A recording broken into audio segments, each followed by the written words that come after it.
Hello everyone, this is Alexander here. Today I'll be showcasing my 9th art review video, and I'll be covering 6 different pieces of art done by these fellow users.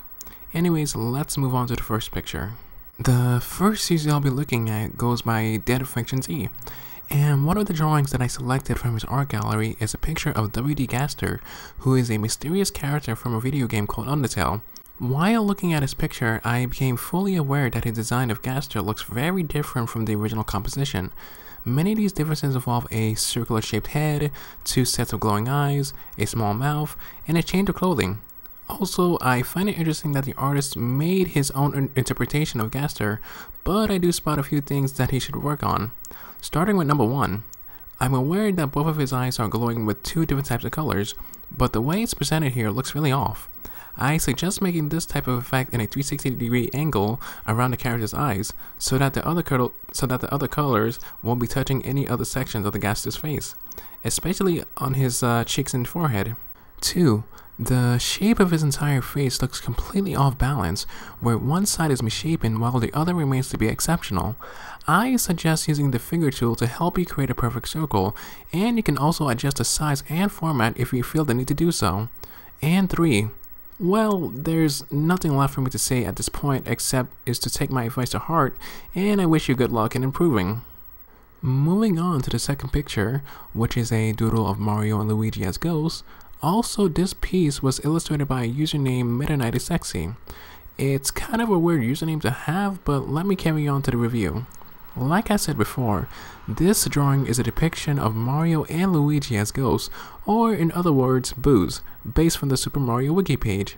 While looking at this piece much closer, I noticed that Mario is presented to be looking sad, while Luigi appears to be smiling. I mean, I can't discover the reasoning behind this since there wasn't enough information provided in the description, but I'll assume it was just the artist being creative. I will admit that this picture looks adorable, but if you want to draw this a lot better, then I recommend looking up references to help you out in drawing the bodies of the boos, and looking up additional references to assist you in drawing the plumber's hats and mustache. Overall, it looks fine, and improving a picture like this is really not that complicated. Alrighty then, what do we have here? So, for the third picture I'll be checking out is a self-portrait of Aaron Hansen, who is a member of Gang Grumps, and he's also an online animator who goes by Eagoraptor. So anyways, what I like about this picture is how different it is from other self-portraits that I normally see, where many of them are focused on this traditional aspect, which are crafted with pencils, charcoal, and pens.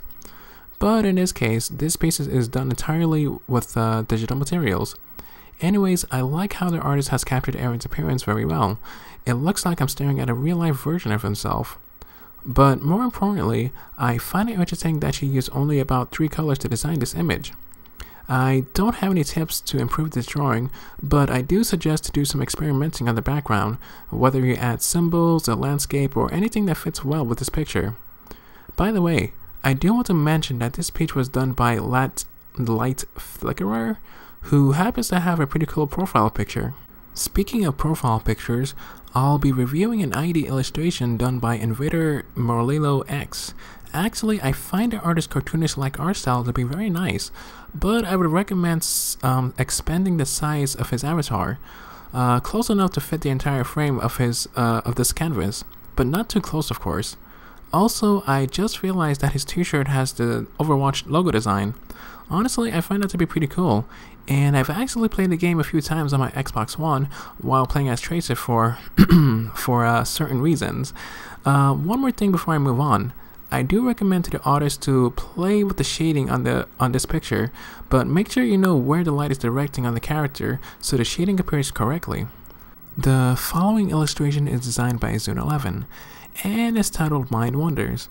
While looking at this image for the first time, I wasn't sure what I could make of it. I did check out the description to find some information about this piece, but there was nothing there to begin with. So when I started to observe this picture very closely, I've noticed that this is a head of an animal, possibly a cat or a dog. Also, I'm not sure if that purple thing on its head is a mask or a painted tattoo that looks like a shaped skull. I will give the artist some points on how creative and imaginative it is, but I believe that the structure of his face could have been altered a little bit better. Also, this is for my curiosity, but what are the leaf clovers supposed to represent in this piece?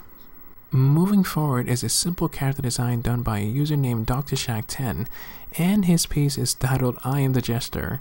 I am thy Jester. Like I said in the beginning, the artist's overall character design looks very simple, and I have no issue with that whatsoever. But I am slightly troubled by the title. For instance, the word Jester. If some of you are unaware of that term, then let me explain. You see, a jester is basically a clown who entertains certain people with a high-ranking power during the medieval and Renaissance times. And if you look at the clothes, it really reflects their position. But in this case, I don't really see anything in this picture that shows this character as an actual jester. Honestly, the only thing that I see is just an average-looking boy or girl. I'm not sure which one, to be honest. Don't get me wrong. The drawing itself looks nice, but when it comes to representation, it's always important to do it right. One of my art professors has told me the same exact thing while working on one of my assignments in his class. Next and last is a really well-drawn picture made by Rodrigova. It's a fan art illustration of a Pokemon running away from several guardian angels on the yellow brick road.